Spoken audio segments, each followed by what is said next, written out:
I would like to send my most considered felicitations to our Muslim brothers and sisters upon this Eid day. I understand the challenges our people face or are facing in these our circumstances. Unable to partake of the nature of sacrifice that we've desired on this day is understandable.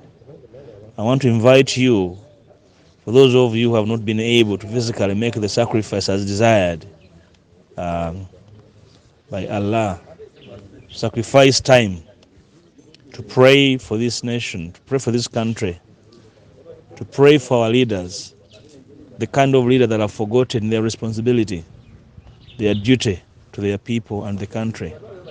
That fairness can reign in our motherland, so that sobriety can return to the leaders of this nation, to consider justice to our people, to stop witch hunting our people because of their beliefs, aware that our forebearers, led by Abraham, made the sacrifice in lieu of what they believed in, that the witch hunt should not stop you from strongly following your beliefs, but be strengthened in the knowledge that your sacrifice, your efforts will not be in vain at the end of the day.